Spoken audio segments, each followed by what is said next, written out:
नमस्कार। सर्वप्रथम भारतीय जनता पक्ष आणि भारतीय जनता पक्षाचे महाराष्ट्रातील किंवा केंद्र लेवलचे सर्व नेते यांच्या सर्वांच्या वतीने आणि महाराष्ट्राचे नेते सन्माननीय देवेंद्रजी फडणवीस साहेब, त्याचप्रमाणे महाराष्ट्राचे प्रदेश अध्यक्ष बावनकुळेजी सर, त्याचप्रमाणे आमच्या या कोकणचे भाग्यविधाते नारायणराव राणे साहेब आणि महाराष्ट्राचे आणि सर्वप्रथम असं म्हटलं जातं की आज जो काय विजय कोकणामध्ये मिळाला आहे ज्यांच्यामुळे, ते आमचे सन्माननीय रवींद्रजी चव्हाण साहेब यांच्या विशेष प्रयत्नातनं एक मोठं चांगलं अधिवेशन या कोकणामध्ये आमच्या सावंतवाडीसारख्या ठिकाणी होत आहे। आणि या कार्यकर्त्यांच्या एकजुटीसाठी, कार्यकर्त्यांच्या पुढील भवितव्यासाठी म्हणा किंवा पुढील जे भारतीय जनता पक्षाचे किंवा महाराष्ट्र सरकारचे जे आजपर्यंतचे झालेले यशस्वी कार्यक्रम लोकांपर्यंत पोहोचवणे, त्याच्यासाठी आजचं हे अधिवेशन आहे। या अधिवेशन म्हटल्यानंतर राष्ट्रीय लेवलवर जेव्हा अधिवेशन होतं त्यावेळी त्या ठिकाणी राष्ट्रीय नेते हे मार्गदर्शन करत असतात आणि कार्यकर्त्यामधनं पक्ष तयार होतो आणि पक्ष मजबूती करण्यासाठी कार्यकर्ता मजबूत होणं गरजेचं आहे। त्याप्रमाणे जसं राष्ट्रीय स्तरावरती नरेंद्र मोदी साहेबांचं भाषण केल्यानंतर किंवा सन्माननीय गृहमंत्री अमितजी शहा साहेबांचं भाषण झाल्यानंतर किंवा नड्डा साहेबांचं भाषण झाल्यानंतर एक राज्य लेवलच्या कार्यकर्त्यांची जी नवीन चेतना तयार होते, तसंच महाराष्ट्र लेवलवरती, राज्य लेवलवरती राज्याचे सर्व नेते एकत्रित येऊन ज्यावेळी आपली मतं कार्यकर्त्यांमध्ये मांडतात आणि कार्यकर्ते आपल्या तळागाळातील प्रत्येक गावोगावी आणि वाडीवाडीवर ते बूथवर ज्यावेळी आपले विचार घेऊन जातात, यासाठी हे अधिवेशन नियोजन आयोजन केलेले आहे। अजून या संपूर्ण प्रोसेसला खूप अवधी आहे, वेळ आहे, आचारसंहितेला सुद्धा अवधी आहे। त्यामुळे मध्ये अनेक महायुतीचे नेते बसून हे सर्व गोष्टी ठरवतील। मला असं वाटतं काही प्रेसमध्ये फेक न्यूज सुद्धा आलेल्या आहेत, काही ठिकाणी फेक न्यूज बनवले जात आहेत। सध्या मला असं वाटतं की पुन्हा एकदा भारतीय जनता पक्षाचं एक चांगलं वलय तयार व्हायला सुरुवात झालेली आहे आणि कुठेतरी फेक न्यूज सोडणे हे अशा प्रकारचे कार्यक्रम विरोधकांकडून होत आहे। भारतीय जनता पक्षाचा दावा हा तिन्ही विधानसभेवरती आहे। आमचे नेते सन्माननीय रवींद्रजी चव्हाण साहेब किंवा आमचे नारायणराव राणे साहेब या आज आपल्या भाषणातनं जाहीर सुद्धा करतील।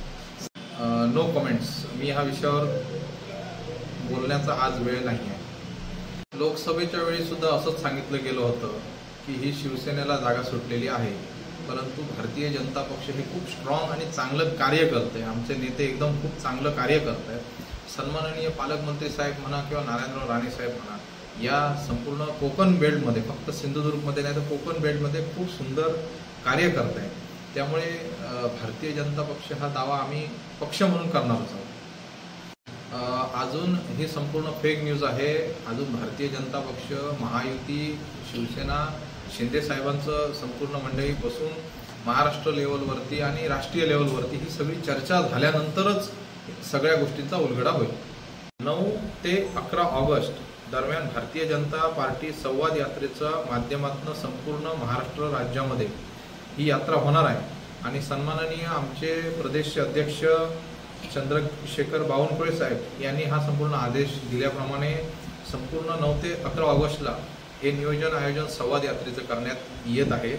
त्याचप्रमाणे या ठिकाणी आमचे राज्यातील मंडल स्तरावरील 750 ठिकाणं आहेत, त्या ठिकाणी जसं आज सावंतवाडीमध्ये जिल्ह्याचं एक ठिकाणी अधिवेशन होतं आहे, तसं 750 ठिकाणी महाराष्ट्रामध्ये हे अधिवेशन होत आहे।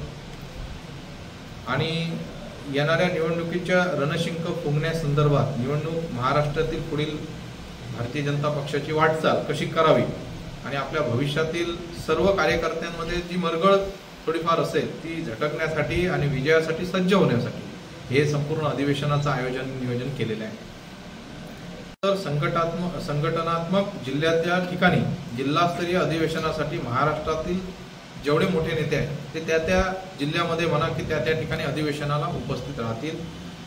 तसंच त्या पुढील निवडणुकांचे आयोजन, पार्श्वभूमी हे सगळं नियोजन करण्यासाठी भाजप नेत्यांची आज सावंतवाडीमध्ये चांगली कार्यकर्त्यांची फळी उभी आहेच, परंतु त्यांना ताकद देण्यासाठी आजचं हे अधिवेशन आहे।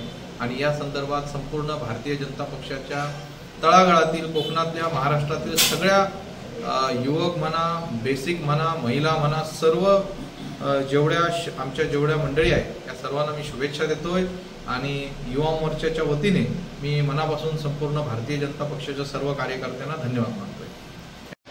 गेले 20 वर्ष मी या सिंधुदुर्ग जिल्ह्यामध्ये कार्य करतोय। फक्त सावंतवाडी मतदारसंघातच नाही तर कोकणामध्ये रत्नागिरीपासून सिंधुदुर्गपर्यंत माझी प्रत्येक ठिकाणी कॉन्टॅक्ट्स आहेत आणि मी स्वतः कार्य करतोय। गोरगरीब जनतेसाठी भारतीय जनता पक्षाचा आदेश, सन्माननीय पालकमंत्री रवींद्रजी चव्हाण साहेबांचे आदेश, तसेच सन्माननीय नारायणराव राणे साहेबांच्या आदेशानुसार मी या भारतीय जनता पक्षाच्या संस्कारातून घडलेला व्यक्ती आहे आणि त्या ठिकाणी जिथे लोकांची अडचण होते त्या ठिकाणी आम्ही मदत करण्याचे कार्य करतो।